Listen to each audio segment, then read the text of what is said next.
눌렀어? 아 이제 눌러.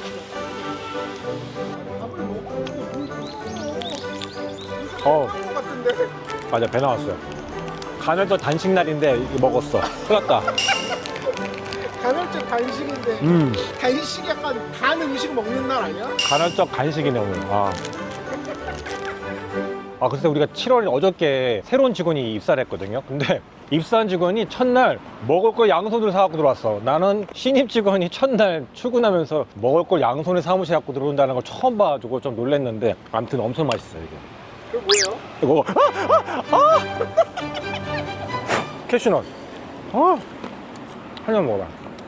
자산가들의 해외 이사에 대해서 한번 얘기해 주세요. 사실 민감한 주제. 왜냐면은 이 자산가 분들은 우리한테 개인정보를 주지만은 자기들의 동선이나 정보가 당연히 노출되는 것을 절대 원치 않으세요. 그래서 조금 조심스럽긴 하다. 근데 분위기는 한번 내가 얘기해 볼게요.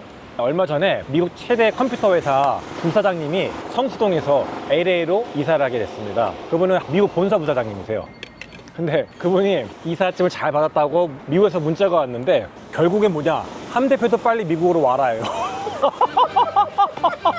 좀 상상이 되세요? 왜 함 대표도 미국에 오라고 하냐면은 제 3자 마인드로 이제 대한민국을 보시기 때문에 그렇든지 모르겠지만은 야 빨리 미국에 와라, 뭐 이런 식으로 하시는 분도 계시고요. 또 한 분은 이제 양재동에서 뉴욕 가신 분인데 이분이 좋은 아파트를 파셨는데 금매로 파셨어요. 본인은 이 아파트 가격이 그렇게 비싸게 받아도 안 받아도 상관없다는 거야. 빨리 매매만 되고 해외로 가신다는 거죠. 제가 좀 노골적으로 얘기를 하고 아마 실예를 얘기 드리기 때문에 조금 이제 진짜 뭐 이렇게 얘기하실 수도 있는데 저한테 개인적으로 했단 말인데 빨리 한국을 떠나고 싶다고 하시는 분도 계시더라고요. 이유는 이제 여러분들이 한번 생각해 보셔야 되는데 자산가들이 많이 떠나요. 한국에서 고용을 창출시킬 수 있는 좀 기업체 대표님들이나 법인 대표님들이 좀 많이 나가시는 것 같아요. 그래서 그 부분이 좀 아쉽기도 하고요. 이런 생각도 하시는 분도 계시구나. 또 이렇기 때문에 진짜로 삶의 터전까지 옮기시는 분들이 있구나. 제가 하는 업이지만은. 대표님 해외 이사 하니까 막 여러 가지 막 그런 이야기들을 참 많이 듣네요. 그쵸? 음자나 뉴스에 안 나오는 얘기들 많이 들어요. 제가 말하는 자산가들이라고 하는 거는 그래도 약간의 사업체, 중견기업이나 중견기업 아니더라도 좀 작은 업체들, 이런 업체들의 사장님들이 많이 떠나고 있고요. 뭐 요식업 프랜차이즈 대표님들 이런 분도 가시고, 그리고 아까 말씀드렸듯이 노년을 여기서 살 수도 있지만은 본인이랑 뭐가 안 맞아가지고 좋은 자산도 다 금매로 처리하고 하시는 분들도 여러 가지가 많이 있는 것 같아요. 그래서 저는 안타깝습니다. 그런 부분이.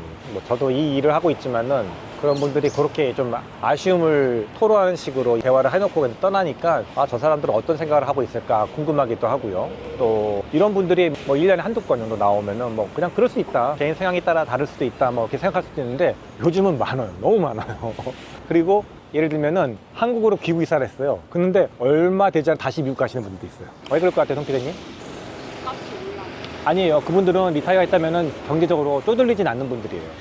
한국이 살만하지 않아요?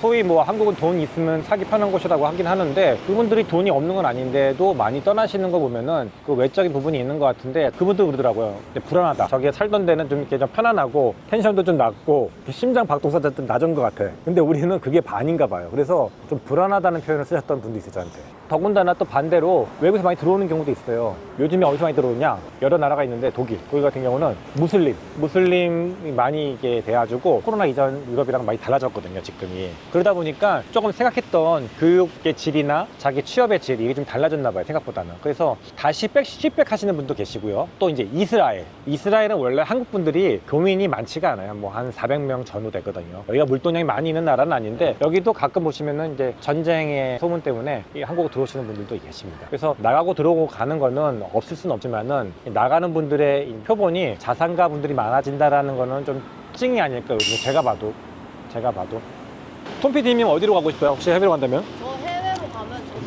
일본이랑 일본. 그리고 호주, 일본, 호주 이렇게 가고 싶어요. 약간 널널한 곳? 그러면은 우리 어느 나라에 대해서 장점과 단점을 얘기하는 건 정말 일반화되기 쉽잖아요. 저 사람이 느낀 점, 이 사람이 느낀 점 다 다를 텐데 호주는 뭐가 좋냐면요, 제가 봤을 때 만약에 정식으로 가면은 확실하다고 하더라고요. 노인연금. 그렇지만은 의외로 인종차별이 심해요. 미국보다도 백호주의. 그런 게 있고요. 일본 같은 경우도 남자들보다 여자가 사기도 편해요. 그래서 우리가 말하는 좀 골드미스들 있잖아요. 이렇게 결혼 안 하시고 이제 전문직 하시는 분들이 많이 계신데 문제가 뭐냐? 여행을 가면 좋죠, 일본에. 근데 저희 리암동에서 들어오시는 일본 귀국 이사들 하시는 분들 중에 일본을 좋게 생각 안 하시는 분들이 있어요. 이게 누구냐? 사업하신 분들. 일본인들이랑 사업한 분들은 고개를 절레절레해요. 왜 그러냐면은 너무 꼼꼼하고 또가 너무 빠를까요? 느리죠. 너무 느려요. 그리고 한국인에 대한 선입관도 좀 있어요. 네. 그러다 보니까 일본인 상대로 하는 사업가분들은 좀 힘들어하더라고요. 그건 독일도 마찬가지예요. 독일이랑 일본이 비슷해요. 업무 스타일이. 근데 어떻게 선입견이? 옛날에 우리가 지배했던 나라다 뭐 그럴 수도 있고요. 그러니까 왜냐면은 제가 이걸 어떻게 느꼈냐면은 한국 사업가들이 막 편하게 얘기하다가도 일본인 거래처나 파트너를 만날 땐 약간 좀 조심하는 것 같더라고요. 말하는 게.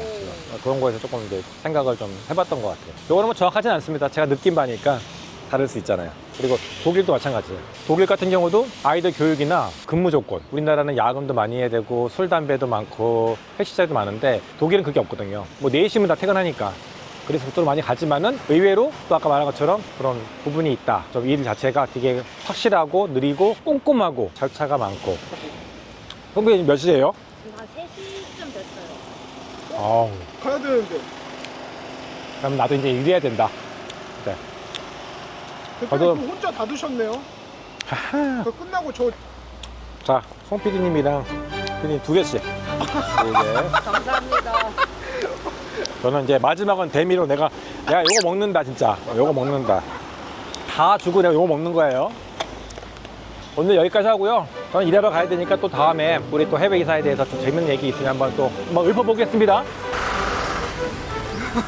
대표님 마이크 주고 가요.